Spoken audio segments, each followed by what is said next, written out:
Nagsama sa isang okasyon sina Vice President Sara Duterte at Pampanga Representative Gloria Macapagal Arroyo. May panawagan ng dating Pangulo kaugnay sa kinakaharap na impeachment ng Vice Presidente. Live mula sa Davao City nangunguhan sa balita si News 5 Mindanao correspondent Bril Montalvo. Bril, una sa lahat, natapos na ang deadline ng House Justice Committee para sagutin ni VP Sara ang impeachment complaints. May sinabi ba ang Vice tungkol dito? Jiggy, mula pa noong Sabado hanggang kaninang umaga, tikom pa rin si Vice President Sara Duterte kung magsusumiti siya ng tugon sa House Justice Committee kaugnay sa impeachment laban sa kanya. Nang tanungin natin siya tungkol dito kanina, matipid ang kanyang sagot ni VP Sara. Pakinggan natin ang pahayag ng Vice. Antayin na lang natin kung mag-submit ako o hindi. Ngayon ang deadline sa pagkakaalam. Jiggy, bumuelta naman si VP Sara sa pahayag ni Bicol Saro Party List Representative Terry Ridon na posibleng isabina ng Kamara ang Vice at kanyang mister na si Man Scarpio tungkol sa kanilang income tax return at business records. Pakinggan natin ang pahayag ni VP Sara.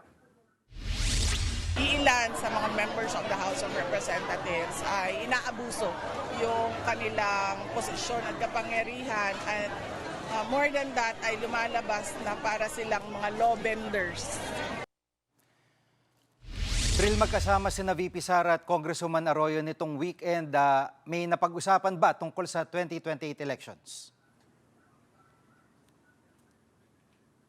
Jiggy, nagkita sina VP Sara at Congresswoman Arroyo sa pop-up exhibit at coffee table book signing ng Office of the Vice President sa Davao City. Si Arroyo ay naging Vice Presidente rin noon. Walang malinaw na sinabi si Arroyo kung i-endorso niya si VP Sara sa 2028 presidential elections. Pero nabanggit niya ang presidential bid ni VP Sara.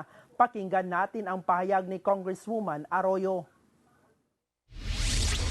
This gathering comes at an important moment in our national life, as the Vice President has recently declared her intention to seek the presidency.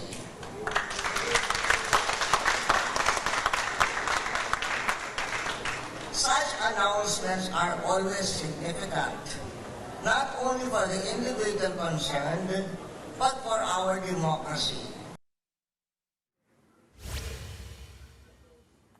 Jiggy, sa gitna nga ng kinaharap na impeachment ni VP Sara, may panawagan si Arroyo sa mga kapwa niya, kongresista. Pakinggan natin, Jiggy.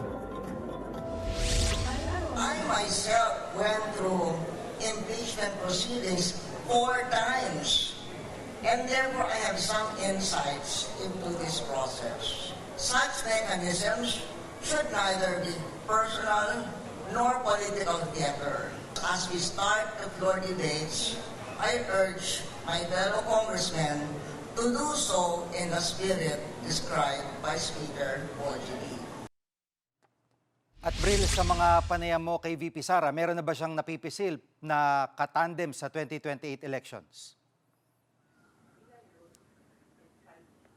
Jiggy, muling iginiit ni VP Sara na hindi muna niya papangalanan ang nauna niyang sinabi na kinausap niya para maging running mate. Sinabi naman ng Vice na may 4 na nagpahiwatig sa kanya na gustong mapabilang sa kanyang senatorial slate. Hindi mo na sila pinangalanan ng Vice. Samantala, Jiggy, nagpasalamat din si VP Sara sa taong bayan dahil sa mataas niyang ratings.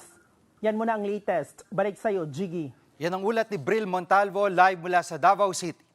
Mga kapatid, Jiggy Manikad po. Pagdating sa mahalagang balita sa loob at labas ng bansa, dapat una sa lahat, mag-follow at mag-subscribe na sa social media pages ng News 5.